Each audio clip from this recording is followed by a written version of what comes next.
Sydafrika. Vad producerar man för vin inom landet? Bör Sydafrika verkligen kallas nya världen? Och hur ser den gastronomiska kulturen ut?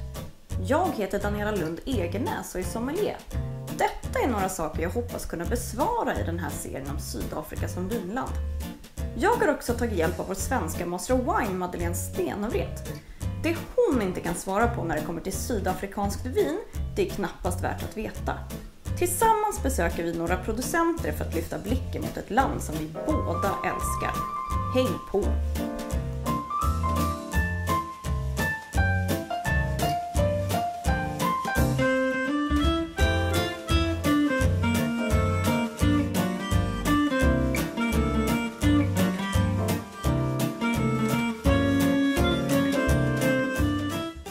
I dagens avsnitt lägger vi fokus på Drostdy Hof. Och Neil, han ska lära mig göra helt perfekta braaibrodjies. Drostdy Wine Cellar grundades 1964 vid foten av Vinterhockbergen nära Tullbach. Precis som Nederburg är Drostdy Hof ett varumärke som ägs av Distell Group som hör till de största företagen i världen inom vin- och spritbranschen och har sitt huvudkontor i Stellenbosch. So I'm here with the winemaker and the guy that's in charge of the whole Nederburg. Neil? That's right. That's right. Oh, by the way, thank you for having us here. It's just a beautiful day. It is fantastic. Hey, another tough day in South Africa. Sunshine. I really want to show the Swedish people what South Africa is all about. All right, so South African wine, I think, is all about color. We've got a lot of white and a lot of red wines and a lot of rosés. So those would be the three, and they're vastly different depending on the areas where you grow them. It's definitely starting to find that certain areas are better for certain varieties. So that concept of terroir is coming strongly through. And then it's about local flavors. Yeah. So local flavors being in the Western Cape, we've got amazing cuisines here, from Cape Malay to Dutch cooking to also what we've made South African cooking. We're doing something today that I think is really South African, which is a braaibrodjie. Braaibrodjie. A braaibrodjie. Braaibrodjie. There you go. And it's about South African wine. Even though we're seen as a New World wine country, we've been making wine since 1652, 1657. So yeah, that was 363 years.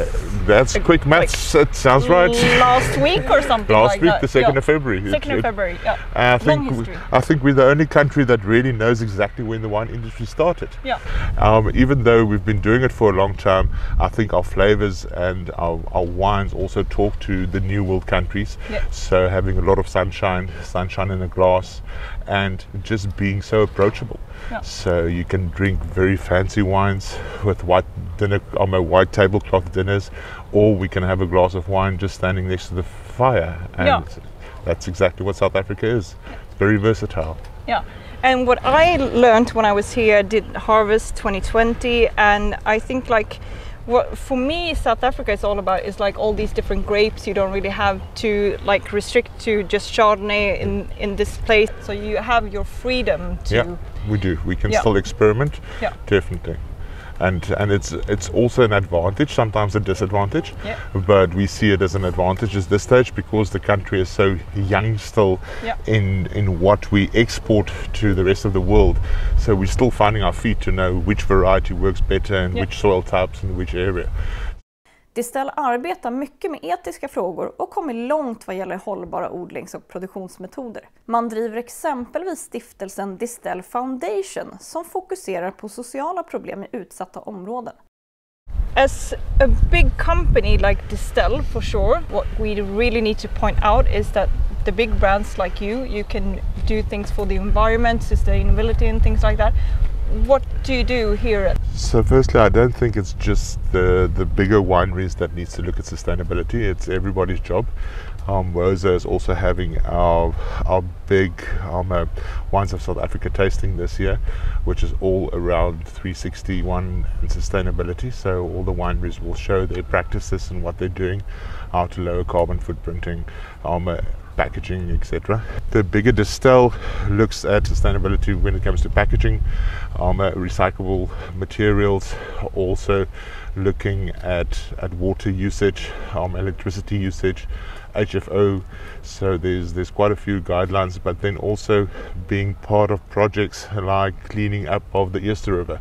Oh, yeah. So to make sure that works, we are involved in community projects like Rinyaka, where we're actually creating sustainability from the inside of the community, not just giving money, but getting job creation done.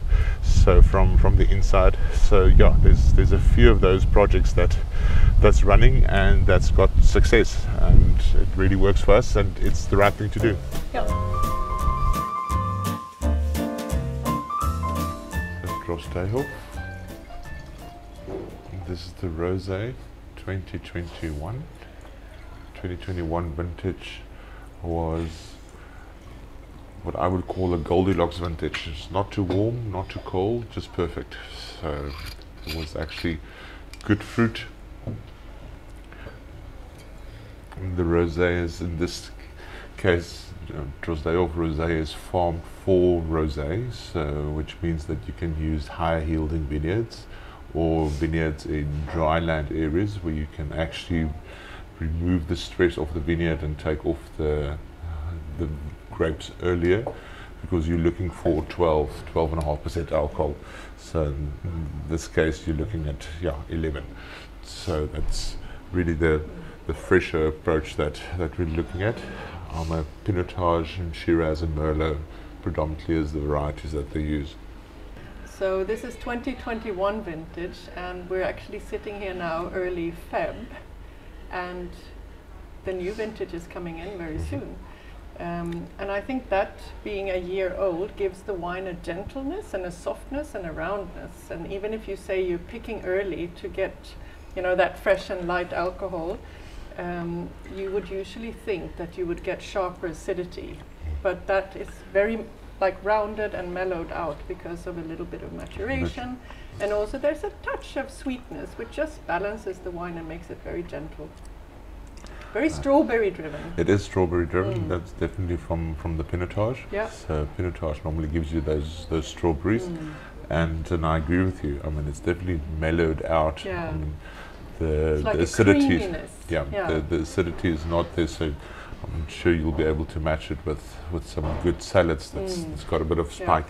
So tomato or something that normally raises the acidity, this can just numb it down a bit. So just to generalize the style of this wine, it's like a wine that really, it's like approachability is the absolute key. Easy to understand, easy to like, quite soft on the palate, gentle.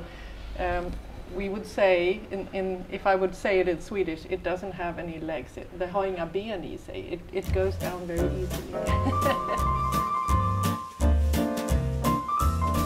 All right, so we're busy with a few pieces of meat, some pork loin, and then some lamb chops, and some boerewors.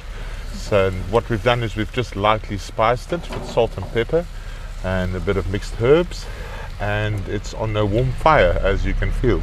Yes, it's really warm. But we need to explain this, because you call this braai. That's his braai. Braai. So and you do this all the time. I pretty much do it at least 5 times a week. Yes. 5 times a week.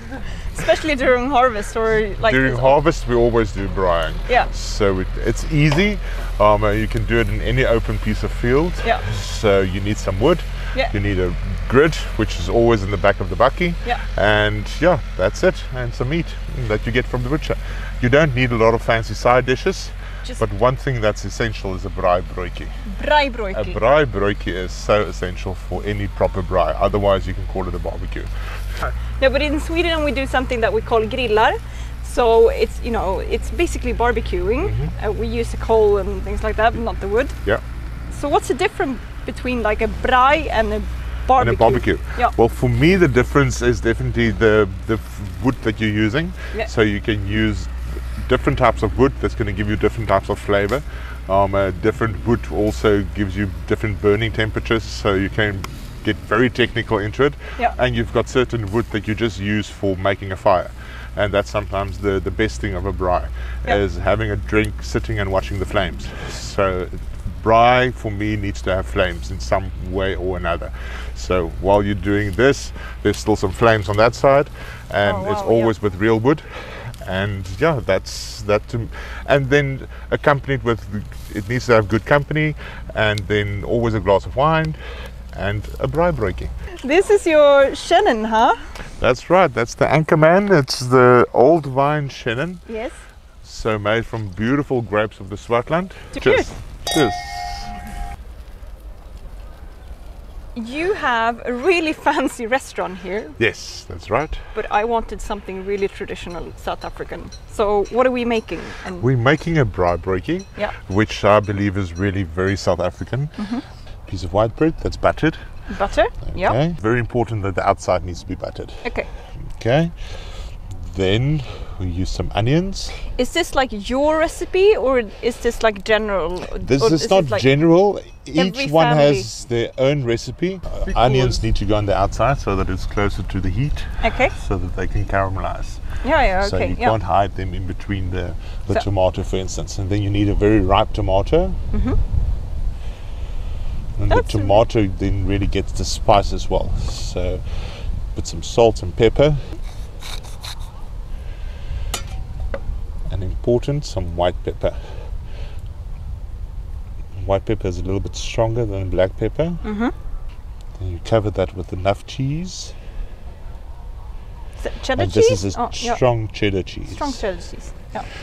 And there's different variations. You can have, some people add some camembert, some do some feta and cheddar cheese. So in this case we're keeping it simple, and we're just adding some cheddar cheese to it. And then you cover the top. And that's all? And that's it. Does some people put like ham or something in it, or meat, or it's just no? Not the meat we've just done on the braai. So this goes with the meat. Otherwise it would be like a toasted cheese, ham and tomato. That's more for breakfast again. Yeah. That's a different braaibrodjie, all in all, that you do with hangovers. Oh, good one. So Neil, he's not the winemaker today, he's the braai master. The braai master. Important for a braaibrodjie is the coals should not be too warm. Okay. So that's why it's so lovely to do a braaibrodjie. You can finish your braai, and then you can have another glass of wine, and maybe another second glass of wine, and then you do the braaibrodjies. And what we'll do now is we'll put them onto the grid. Thank you. Now I finally get this, because I've been to a few braais where I get the meat first, and then I get this braaibrodjie afterwards. And I never really got it, but now I understand. I was like, come on guys, why don't you serve it at the same time? But yeah, you go around with your meat and sausage and wurst and And then also never to close the grid. Never, okay. No, because then you squeeze it, and it's better just to keep it open so that it makes this lovely little marks. You don't want to close it too hard, because otherwise it can break the bread. But it needs to never use this one? No, I don't use this one. But you need to remember that you don't close it. You can't get somebody else now to suddenly come and do it, and they pick it up and then everything's on the floor. So once you've taken charge of the braaibrodjies, then you've taken charge of the braaibrodjies. This is pork. Pork. Here we have the lamb.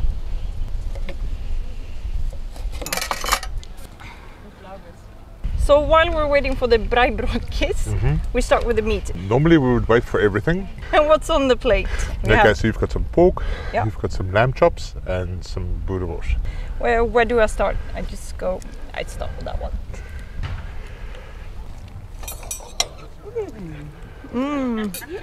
I really hate eating on camera. Okay.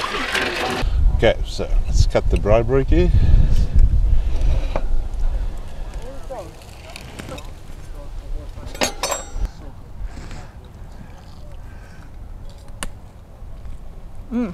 This is really lekker.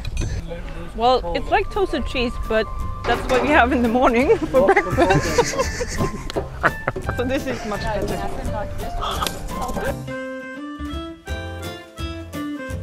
Vi beger oss till Stellenbosch där vi besöker Muldebors.